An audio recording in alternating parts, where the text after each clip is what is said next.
అంతే క్రిటిక్స్ విమర్శలు మొదలు పెట్టేశారు. శేఖర్ కమ్ముల పని అయిపోయింది, ఆయన మ్యాజిక్ పోయింది అని రాశారు. ఒకప్పుడు ఆకాశానికి ఎత్తిన వాళ్లే ఇప్పుడు కింద పడేసి తొక్కేయడం మొదలు పెట్టారు. మళ్ళీ గ్యాప్, మళ్ళీ నిశ్శబ్దం. కానీ నిజమైన దర్శకుడు ఎప్పుడూ ఓడిపోడు. 2017లో ఫిదాతో వచ్చారు. అప్పటి వరకు తెలంగాణ యాస అంటే విలన్లకు, కమెడియన్లకు వాడేవారు. కానీ హీరోయిన్ చేత తెలంగాణ మాండలికం మాట్లాడించి ఆ యాసకు ఒక కొత్త గ్లామర్ తీసుకొచ్చారు. సాయి పల్లవిని భానుమతిగా చూపించి బాక్సాఫీస్ని షేక్ చేశారు. విమర్శించిన నోర్లే శేఖర్ ఈజ్ బ్యాక్ అని పొగిడాయి. ఆ తర్వాత నాగ చైతన్యతో లవ్ స్టోరీ. కరోనా టైంలో థియేటర్లో జనాలు వస్తారో లేరో అన్న భయం. కానీ ఆ సినిమాతో మరొక సెన్సేషనల్ హిట్ కొట్టారు. కులం, జెండర్ ఇష్యూని కమర్షియల్గా చెప్పడం శేఖర్ గారి స్పెషాలిటీ. ఇక రీసెంట్గా వచ్చిన కుబేరా గురించి ఎంత చెప్పుకున్నా తక్కువే.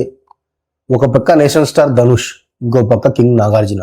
ఇలాంటి క్రేజీ కాంబినేషన్ని శేఖర్ కమ్ముల ఎలా హ్యాండిల్ చేస్తారో అని అందరూ అనుకున్నారు. కానీ సినిమా చూశాక బాక్సాఫీస్ షేక్ అయ్యాయి. ముంబై ధారావి బ్యాక్డ్రాప్లో మనీ చుట్టూ తిరిగే కథని తనదైన శైలిలో ఎమోషనల్గా చెప్తూనే కమర్షియల్గా బ్లాక్ బాస్టర్ కొట్టారు. పాన్ ఇండియా లెవెల్లో తెలుగు దర్శకుడు సత్తా మరొకసారి చాటి చెప్పారు. క్లాస్ డైరెక్టర్ అని ముద్ర వేసుకున్న ఆయన మాస్ ఆడియన్స్ను కూడా సీట్లలో కూర్చోబెట్టగలరని కుబేరాతో ప్రూవ్ చేసుకున్నారు. డాలర్ డ్రీమ్తో మొదలైన ఆయన ప్రయాణం ఈరోజు 100 కోట్ల కుబేరా వరకు సాగింది. ఇందులో ఎంతో కష్టం ఉంది, ఎంతో ఓర్పు ఉంది. జీవితం రిస్క్ చేసి 10 ఏళ్లు కష్టపడి అవమానాలు భరించి ఈ స్థాయికి వచ్చారు. కాబట్టే ఆయన సక్సెస్ మనందరికీ ఇన్స్పిరేషన్. మన ఎస్ఆర్ మూవీ వైబ్స్ తరపున sensible and successful director Shekhar Kammula గారికి హృదయపూర్వక జన్మదిన శుభాకాంక్షలు.